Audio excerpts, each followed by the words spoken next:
Siphinde futhi siqhubeke, ngiphinde futhi nginamukele to iBreezy Education la kwa-YouTube. Namuhla-ke ngizoqhubeka ngempi yabomdabu isethunjini okuyinoveli noma okuyincwadi. Kodwa-ke namuhla ngizokhuluma ngombuzo omude okusuke kuyisitatimende sokuqala. Kulaba abenza ibanga le-12 ugrade 12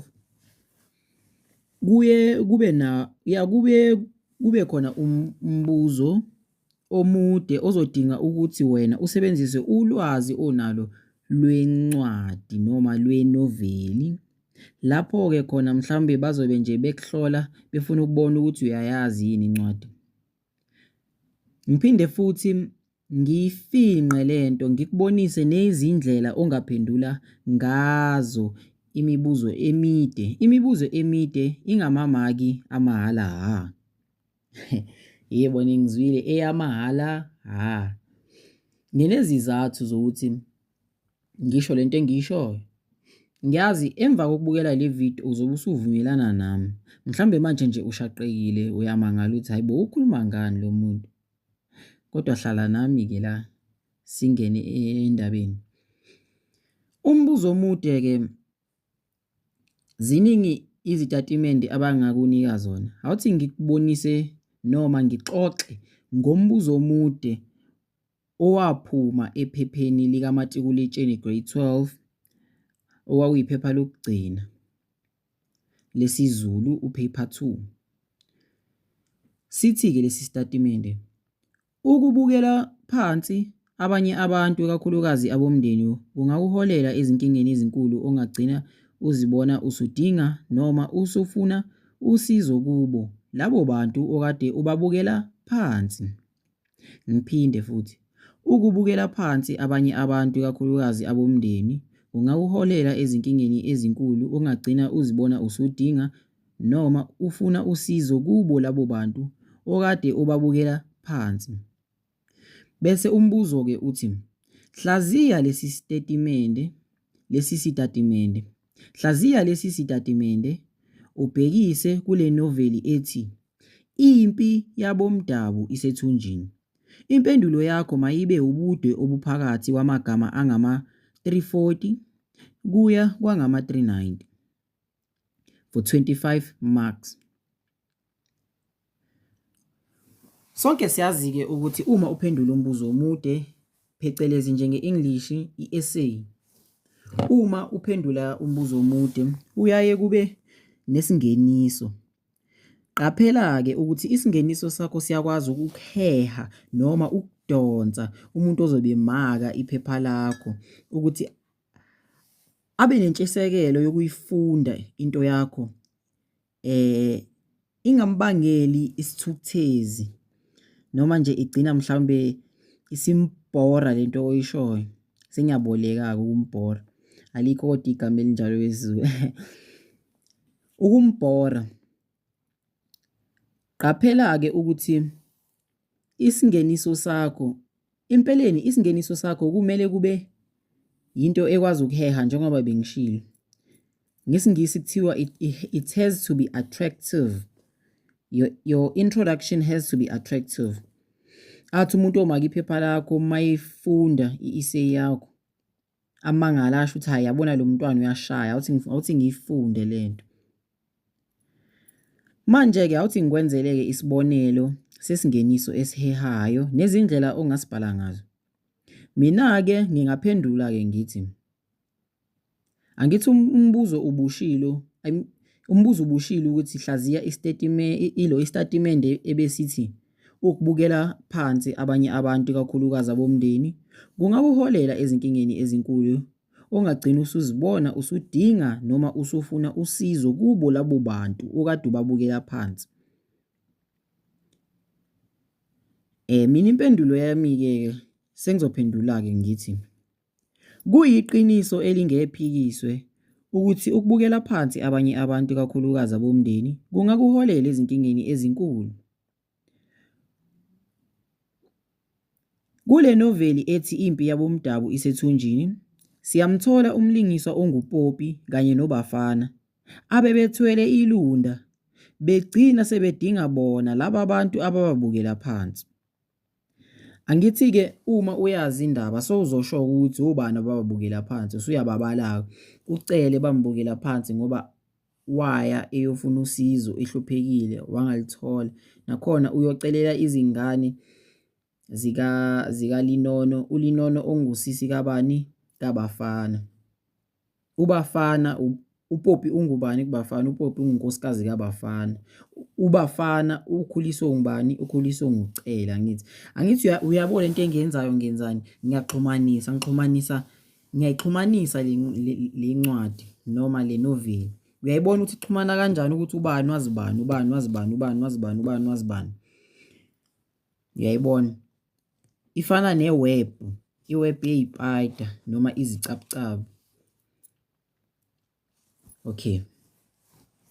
Bese-ke sesiya emzimbeni. Umzimba qikelela ukuthi awubhali nje umzimba owodwa omude ozovela ubhore lo muntu ozobe emakha iphepha lakho. Uzovela abhore nje, abhoreke alale. Abone naye ukuthi hayi cha yazi nje lento engiyifunda la wena hlela. Mhlambe uma ubhala umzimba, usubhala emzimbeni. Isigaba sakho sokuqala yilapho-ke usuchaza kabanzi ngalokho bukusho esingenisweni. Nayi-ke mina impendulo yami-ke esigabeni sokuqala. Ekuqaleni noma esingenisweni sale ndaba sithola uBafana exosha umalume wakhe uNjinji Cele emzini wakhe oseMlazi. Emva kokuba afike azocelela izingane zikadadewabo uLinono indawo yokuhlala ngoba indlala ibhokile empaphalo. UBafana ugcina enqabile ukusiza uNjinji. uNjinji-ke ngizothini kuyisithakazelo sabantu bakwaCele. Angazi ukuthi mhlawumbe angishayanga khona kodwa-ke usungasazisa-ke kuma-comment. Ngiphinde ngiqhubeke. Yize uNjinji wayemtshelile uBafana ukuthi ziyobohla manyusi kepha yena waqhubeka nokuqhuba intwala ngewisa. Kuyini ukuqhuba intwala ngewisa?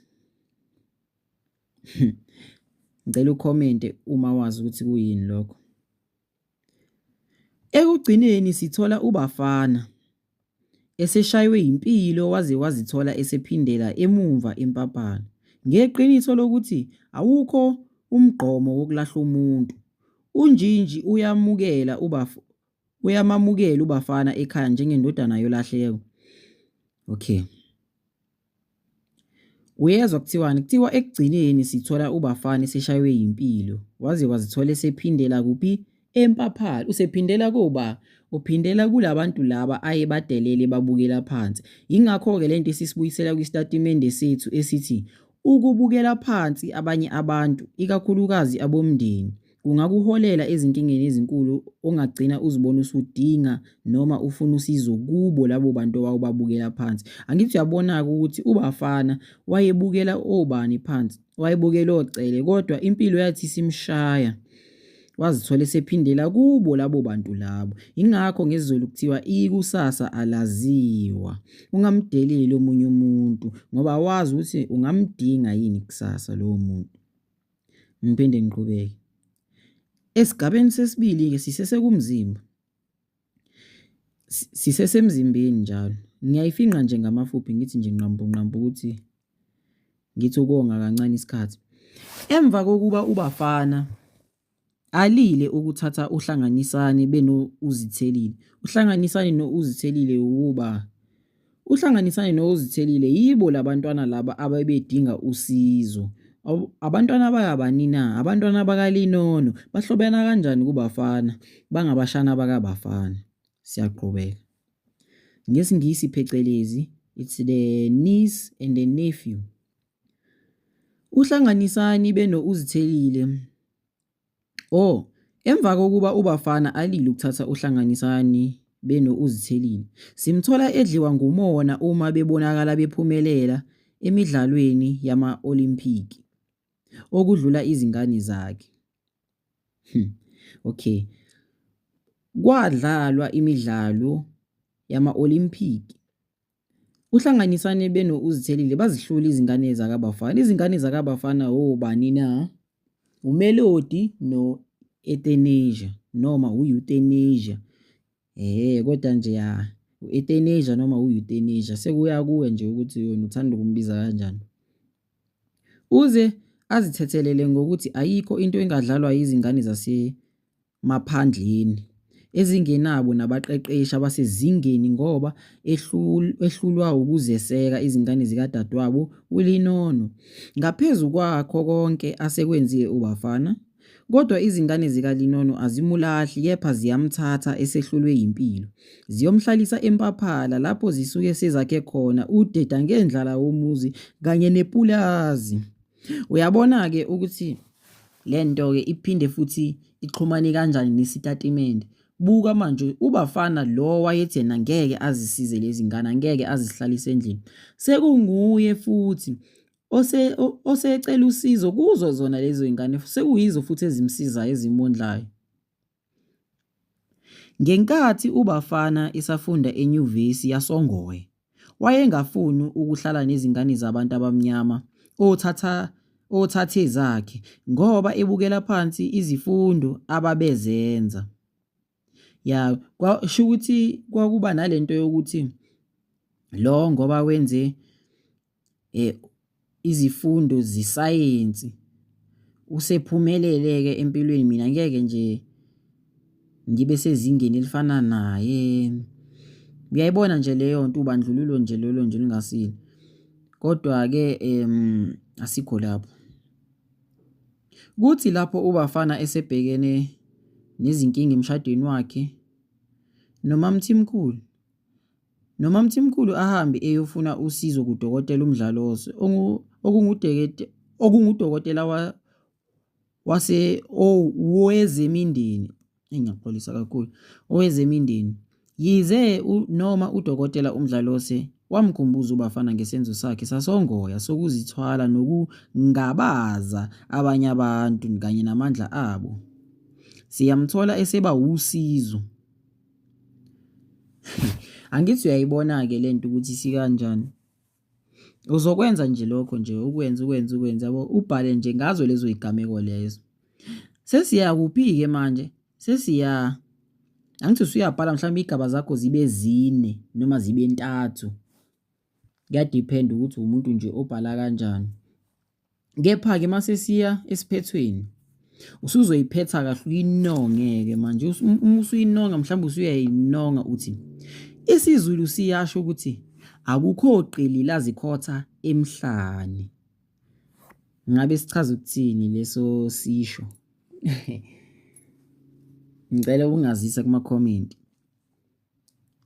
Impendulo ngizoyifaka kuma-comment. Wonke umuntu uyaludinga usizo. Impela nje ukubukela phansi abanye abantu, kakhulukazi abomndeni, kungakuholela ezinkingeni ezinkulu, ungagcina uzibona usudinga usizo kubo labantu okade ubabukela phansi, njengoba sibona la enovelini noma encwadini engaphansi kwesihloko esithi impi yabomdabu isethunjini. Sesifikile-ke esiphethweni sevidiyo yethu. Kepha-ke ngingathanda ukuthi ngikushiye nganayo itask encane nje ukuthi yabo ufunde futhi uphinde nje uqinise amasu akho okubhala isiZulu ngokuba wazi izisho nezaga. Ngicela-ke ungazisa ukuthi kuchaza ukuthini ukuthi ukuqhuba intwala ngewisa. Ngiphinde futhi ngenze nangumusho ebengicela ukuthi ungiphendulele wona. Ngisho lo musho ebengithanda ukuthi ungiphendulele wona ukuthi uchaza ukuthini nje, unginike nje incazelo.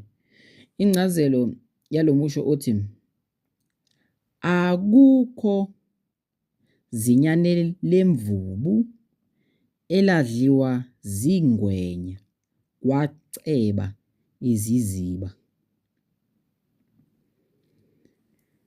Siyabonga-ke sesifikile emaphethelweni. Uma uyithandile le video noma ikwazile ukukusiza, bengicela u-like, usubscribe, ucommente, uphinde futhi uyisendele ebantwini ofunda nabo noma ebantwini abangakuthokozela lokhu.